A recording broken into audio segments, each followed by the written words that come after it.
Hello everyone, welcome back to my channel. आज हम लोग सामाजिक सुधार आंदोलन का सेकंड पार्ट कवर करने वाले हैं। चाहे तो आप इसको टॉपिक नंबर 8 कह सकते हो। ठीक है, इससे पहला जो पार्ट था वो हमने कवर कर लिया है। जिन्होंने वो नहीं देखा है तो पहले आप उसे देखिए और उसके बाद आप इस टॉपिक को देखना। ठीक है, दूसरी चीज़, मॉडर्न हिस्ट्री के पिछले 60 टॉपिक भी डल चुके हैं। इंपॉर्टेंट सब्जेक्ट आप सभी को पता है हर एक एग्जाम के लिए, तो प्लीज़ आप उन सारे टॉपिक्स को भी कवर कर लीजिए। बाकी सारे सब्जेक्ट भी डल चुके हैं, जैसे कि ancient history, medieval history, world geography, Indian geography हमने 4 कवर कर लिए हैं। पॉलिटी हम कवर करेंगे इसके बाद। ओके, सो स्टार्ट करते हैं फर्स्ट क्वेश्चन के साथ। पहला क्वेश्चन है, किसने बनारस हिंदू विश्वविद्यालय का शिलान्यास किया था? इसका शिलान्यास किया था लॉर्ड हार्डिंग ने। Option number A is correct. 1916 को बनारस हिंदू विश्वविद्यालय को मदन मोहन मालवीय ने बनारस हिंदू विश्वविद्यालय के रूप में स्थापित किया, जिसका शिलान्यास लॉर्ड हार्डिंग द्वारा किया गया था। किसने स्थापित किया था ये भी आपको याद रखना है। ठीक है, और इसके अलावा कब, तो ये भी आपको याद रखना है। नेक्स्ट क्वेश्चन है, ज्योतिबा फुले किस राज्य से संबंधित थे? वह महाराष्ट्र से संबंधित थे। Option number A is correct. Jyotirao Govind Rao Phule का जन्म 1827 को महाराष्ट्र में निचली जाति में हुआ था।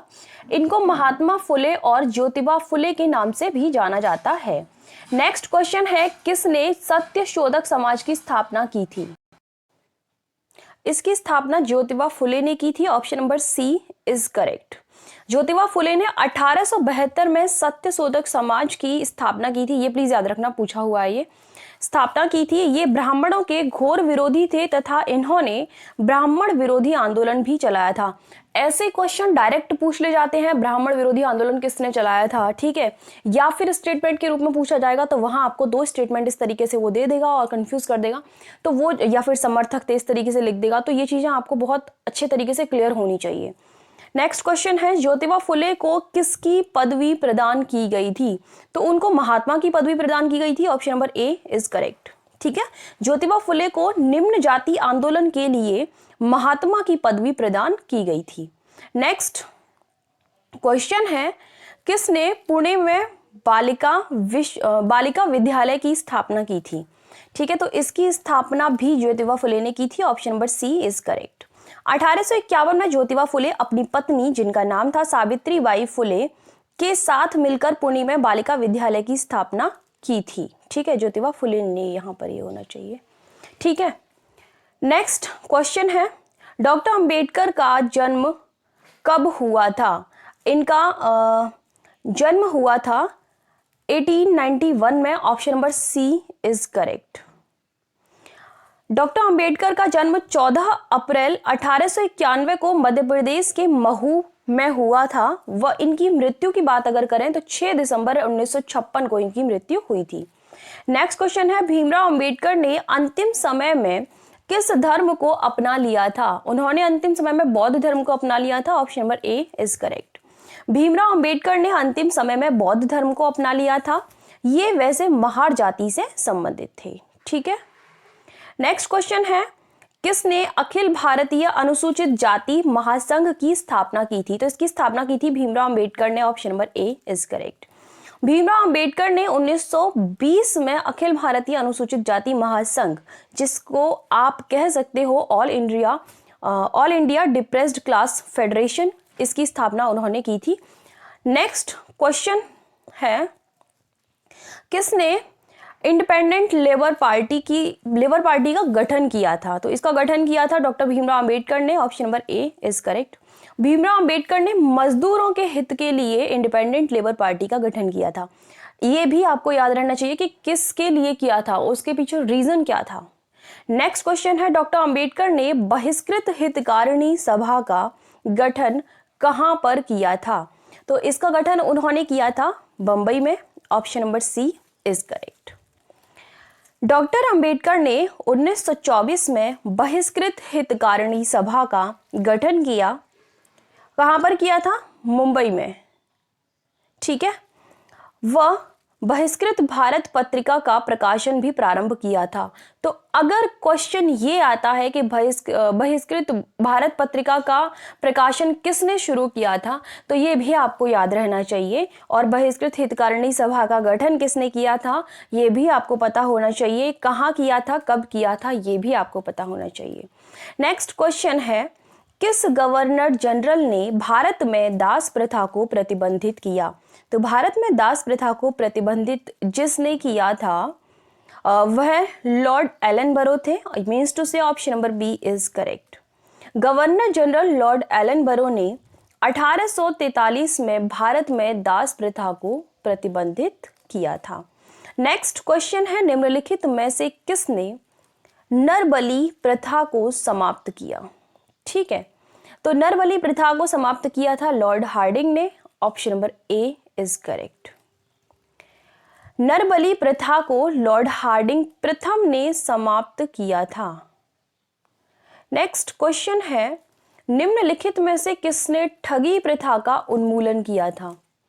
ठगी प्रथा का उन्मूलन किया था लॉर्ड विलियम बेंटिक ने। Option number C is correct. Lord William Bentinck ने ठगी प्रथा का उन्मूलन किया। इस हेतु उसने कर्नल स्लीमैन को नियुक्त किया था, जिसने 1837 तक ठगों का दमन कर दिया था। नेक्स्ट क्वेश्चन है, सर सैयद अहमद खां का जन्म कहाँ हुआ था? ओके, तो उनका जन्म हुआ था दिल्ली में। Option number D is correct. Sir Syed Ahmad Khan का जन्म 1817 में दिल्ली में हुआ था। 1869 में यह इंग्लैंड गए, जहां ये पाश्चात्य संस्कृति से अत्यधिक प्रभावित हुए। नेक्स्ट क्वेश्चन है, किसने अलीगढ़ आंदोलन चलाया था? ठीक है, मोस्ट इंपॉर्टेंट क्वेश्चन है। अलीगढ़ आंदोलन जिसने चलाया था वह थे Sir Syed Ahmad Khan. Option number A is correct. Sir Syed Ahmad Khan द्वारा मुस्लिम समाज में व्याप्त कुरीतियों को दूर करने हेतु अलीगढ़ आंदोलन चलाया गया था। नेक्स्ट क्वेश्चन है, रीजन क्या था प्लीज याद रखना। सर सैयद अहमद खां द्वारा कब मोहम्मडन एंग्लो ओरिएंटल स्कूल की स्थापना की गई थी? क्वेश्चन में आपको यह पता चल रहा है कि इस स्कूल की स्थापना किसने की थी, बट हम क्या पूछ रहे हैं आपसे कि ये स्थापना कब की गई थी। ठीक है, तो ये की गई थी 1875 में। Option number B is correct. Sir Syed Ahmad Khan द्वारा 1875 में मोहम्मडन एंग्लो ओरिएंटल स्कूल की स्थापना की गई थी, जो 1920 में अलीगढ़ मुस्लिम विश्वविद्यालय हो गया था। नेक्स्ट क्वेश्चन है, किसने तहजीब उल अखलाक नामक अखबार निकाला था? ओके, तो ये जो अखबार है ये निकाला था सर सैयद अहमद खान ने। Option number A is correct. Sir Syed Ahmad Khan ने फारसी भाषा में तहजीब उल अखलाक नामक अखबार निकाला। वह 1864 में साइंटिफिक सोसाइटी की स्थापना की गई थी। देखो, अखबार के बारे में मैं कहूँगी कि याद रखना, लेकिन मैं साइंटिफिक सोसाइटी के बारे में कहूँगी कि प्लीज़ ज़रूर याद रखना इसको, क्योंकि ये पूछा जाएगा। ठीक है, नेक्स्ट क्वेश्चन है, सर सैयद अहमद खान ने किसके साथ मिलकर यूनाइटेड इंडियन पैट्रियाटिक एसोसिएशन की स्थापना की थी? तो इसकी स्थापना की थी राजा शिव प्रसाद के साथ मिलकर। ऑप्शन नंबर बी जो है वह करेक्ट हो जाएगा। कांग्रेस का विरोध करते हुए सर सैयद अहमद खान ने बनारस के राजा शिव प्रसाद के साथ मिलकर 1888 में यूनाइटेड इंडियन पैट्रियाटिक एसोसिएशन की स्थापना की थी। नेक्स्ट क्वेश्चन है, किसने कांग्रेस को हिंदुओं का संगठन कहा था? हिंदुओं का संगठन कहा था सर सैयद अहमद खान ने। Option number A is correct. Syed Ahmad Khan ने कांग्रेस को हिंदुओं का संगठन कहा था। नेक्स्ट क्वेश्चन है, देवबंद आंदोलन कहाँ चलाया गया था? देवबंद जो आंदोलन था वह सहारनपुर में चलाया गया था। Option number C is correct. Aligarh आंदोलन के विरोध में देवबंद आंदोलन चलाया गया था और जो सहारनपुर में हुआ था। नेक्स्ट क्वेश्चन है, देवबंद आंदोलन के नेतृत्वकर्ता कौन थे? इसके नेतृत्वकर्ता मोहम्मद कासिम ननौतवी और इसके अलावा रशीद अहमद गंगोही थे, इसीलिए आंसर हो जाएगा डी यानी बी और सी दोनों। देवबंद आंदोलन के नेतृत्वकर्ता मोहम्मद कासिम ननौतवी एवं रशीद अहमद गंगोही थे। नेक्स्ट है अहमदिया आंदोलन की शुरुआत किसने की थी? यह भी पूछा हुआ क्वेश्चन है। मिर्जा गुलाम अहमद ने की थी, option number D is correct. Ahmadiyya आंदोलन की शुरुआत 1889 में पंजाब के गुरदासपुर में हुई थी और इसकी जो शुरुआत की थी वह मिर्जा गुलाम अहमद ने की थी। कब हुआ था आंदोलन, कहाँ हुआ था आंदोलन और किसके द्वारा यह शुरू किया गया था और आंदोलन का नाम क्या था? ये तो खैर आएगा ही क्वेश्चन में। नेक्स्ट है निम्नलिखित में से कौन स्वयं को पैगंबर बताने लगे थे? स्वयं को जो पैगंबर बताने लगे थे वह मिर्जा गुलाम अहमद ही थे, option number D is correct. Mirza Ghulam Ahmad स्वयं को पैगंबर बताने लगे और बाद में स्वयं को कृष्ण का अवतार भी कहने लगे थे। नेक्स्ट क्वेश्चन है निम्नलिखित में से किसने द्विराष्ट्र सिद्धांत का प्रतिपादन किया था? इसका प्रतिपादन मोहम्मद इकबाल ने किया था, option number C is correct. Mohammad Iqbal ने 1930 में द्विराष्ट्र सिद्धांत का प्रतिपादन किया था। इंपॉर्टेंट क्वेश्चन है। नेक्स्ट क्वेश्चन है किसने सबसे पहले इंकलाब शब्द का प्रयोग किया था? इंकलाब शब्द का यूज जिसने सबसे पहले किया था वह मोहम्मद इकबाल ही थे, option number C is correct. Mohammad Iqbal ने अपनी पुस्तक जिसका नाम है बंग ए दर्रा उसमें इंकलाब शब्द का प्रयोग किया, लेकिन इंकलाब जिंदाबाद के नारे को सबसे पहले भगत सिंह ने लोकप्रियता दिलाई थी। याद रखना, कंफ्यूज नहीं होना है, दोनों में थोड़ा सा डिफरेंस है। नेक्स्ट क्वेश्चन है सारे जहां से अच्छा हिंदुस्तान हमारा, यह कथन किसका है? तो यह कथन भी मोहम्मद इकबाल का है, option number C is correct. सारे जहां से अच्छा हिंदुस्तान हमारा मोहम्मद इकबाल ने कहा था। नेक्स्ट क्वेश्चन है वाइकोम सत्याग्रह कहाँ प्रारंभ हुआ था? यह शुरू हुआ था केरल में, option number A is correct. और कब शुरू हुआ था? 1924 में केरल के त्रावणकोर में प्रारंभ हुआ था और यहाँ दलितों को मंदिरों में प्रवेश नहीं करने दिया जाता था। ठीक है। नेक्स्ट क्वेश्चन है कौन वाइकोम सत्याग्रह के समर्थन में त्रावणकोर गए थे? इसके समर्थन में जो त्रावणकोर गए थे वह थे Mahatma Gandhi ji, option number C is correct. Gandhi ji Vaikom Satyagraha के समर्थन में त्रावणकोर गए थे। वह दलितों को मंदिरों में प्रवेश के बारे में त्रावणकोर की महारानी से समझौता भी किया था महात्मा गांधी जी ने। नेक्स्ट क्वेश्चन है अरबी पुरम आंदोलन के नेता कौन थे? इसके नेता थे नारायण गुरु, option number A is correct. अरबी पुरम आंदोलन 1888 में केरल में शुरू हुआ। इसके नेता नारायण गुरु थे। नारायण गुरु केरल की सबसे बड़ी दलित जाति जिसका नाम था इजारियावास, उस जाति के थे वो। ठीक है। नेक्स्ट क्वेश्चन है जस्टिस आंदोलन कहाँ चलाया गया था? जस्टिस आंदोलन चलाया गया था मद्रास में, option number B is correct. Justice आंदोलन सरकारी सेवाओं में दलितों का प्रतिनिधित्व बढ़ाने हेतु 1916 में C.N. मुदलियार द्वारा मद्रास में चलाया गया था। कहाँ आंदोलन चलाया गया था? याद रखना किसके द्वारा और कब, तीनों चीजें। नेक्स्ट है आत्मसम्मान आंदोलन किसके द्वारा चलाया गया था? आत्मसम्मान आंदोलन चलाया गया था E.V. रामास्वामी के द्वारा, option number D is correct.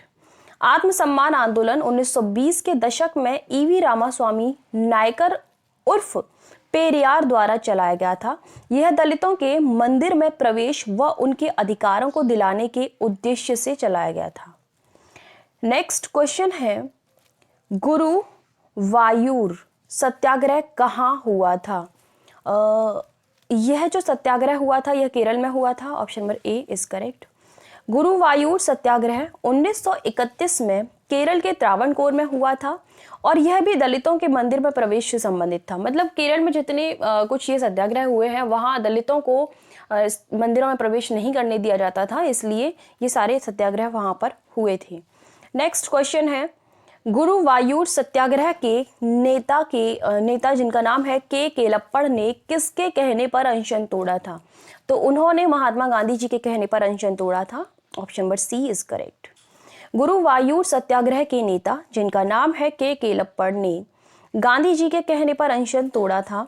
इसके बाद वहाँ के राजा ने सभी जातियों के लिए मंदिरों में जो प्रवेश था उसको खोल दिया था। ठीक है, नेक्स्ट क्वेश्चन है, किसने अछूतों को हरिजन नाम दिया था? हरिजन नाम महात्मा गांधी जी ने दिया था। Option number C is correct.